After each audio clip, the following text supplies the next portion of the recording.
Počinje Dnevnik, poštovani gledatelji, dobra vam večer. Ostanite s nama, evo što izdvajamo. Drugog dana boravka u BiH predsjednica nenajavljeno posjetila Ahmiće i Križančevo selo. Poklonila se bošnjačkim i hrvatskim žrtvama u posljednjem ratu. Istražujemo, je li moguće smanjiti PDV već iduće godine? Naši rukometaši večeras u Zagrebu protiv Bjelorusije. Koliko nam pobjeda treba za plasman u polufinale? Hrvatski srednjoškolci razgovarali s astronautima Međunarodne svemirske postaje.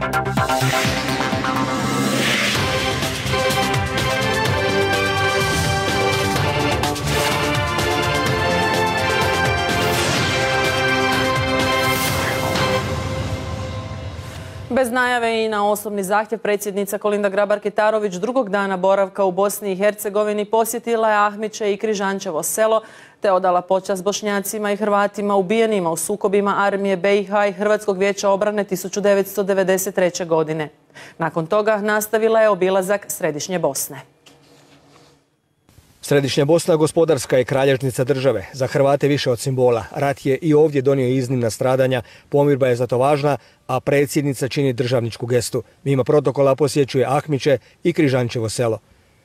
Razmišljati o prošlosti, ali prije svega s nakanom da se ta prošlost nikada ne ponovi i gledati u budućnost dobrih odnosa, ne samo između Hrvata i Bošnjaka, već i svih naroda i svih građana ovdje, ne samo u Središnjoj Bosni, već i u Bosni i Hercegovini. Nova Bila nadaleko je poznata po svojoj bolnici, u čiju je izgradnju Hrvatska država uložila 120 milijuna kuna. No tu se ne staje. Završava se novi odjel koji proširuje postojeću skrb, ali i zapošljava nove ljude.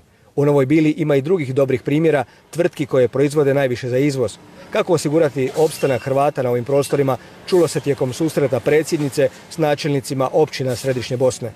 Hrvatska mora ulagati u ova područja, bez obzira na nacionalnost. Drago mi je da ulažemo u bolnicu Nova Bila, posjetili smo danas i bolnicu.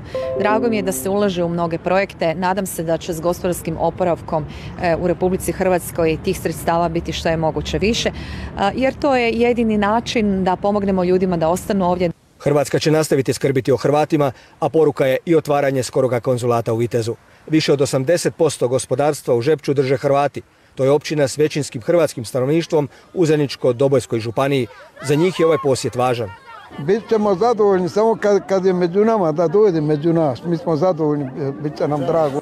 Vidjelo se to i po dočeku. Srdačna dobrodošlica i u najboljoj i tehnički najopremljenijoj odgojno-obrazovnoj ustanovi u BiH. Prije Dervente predsjednica se zadržala u Usori. Mjestu sa 6000 Hrvata došli su je pozdraviti i stari i mladi.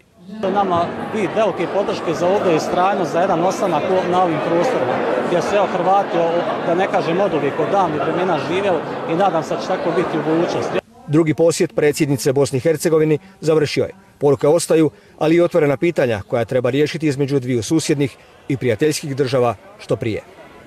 U Usori je Zoltan Kabok. Zoltane, posjet predsjednice nije samo poruka Hrvatima u BiH, upravo su njezini nenajavljeni posjeti mjestima ratnih stradanja poslali širu poruku pomirbe. Pa za mnoge je, moram reći, ostalo iznenađenje što je predsjednica posjetila Ahmića, iako je to na određen način, pa rekao bih, moglo se i očekivati, jer put do Nove Bile vodi upravo pored Ahmića, ali ne treba zaboraviti i Križančevo selo gdje je pobijeno više desetaka Hrvata tijekom rata. Ovaj posjet i obilazak mjesta pijeteta je vrlo snažna poruka. Istaknuta je danas u svim BiH medijima, put koji vodi ka suživotu, ali naravno ne treba zaboraviti i spomenuti isti taj put ka budućnosti koji vodi cestom ravnopravnosti za sve koji žive ovdje. U BiH se moraju poštivati institucije i provoditi odluke, bez obzira sviđalo se to nekome ili ne, isto kao što mora biti jasno. Bez Hrvata nema Bosne i Hercegovine. Kako ovdje u Središnjoj Bosni, u Usori, ispred crkve Svetog Antuna Padvanskog, koji je kao i crkva u Hrvata na ovim prostorima bila ona snaga koja ih je održala, tako i na području cijele države. No sada treba korak više, kao i Republici Srpskoj u Derventi, koje je također predsjednica večeras posjetila. Tamo Hrvata više nema, ozakonjeno je etničko čišćenje, povratak se onemogućuje i to je dodatna obveza Hrvatske, zemlje članice Europske unije, jamca Dejtonskog sporazuma, koji mora brinuti o Hrvatima, ali i poštivati unutarnja pitanja Bosne i Hercegovine i to je jasna poruka ovoga posjeta. Prije konačno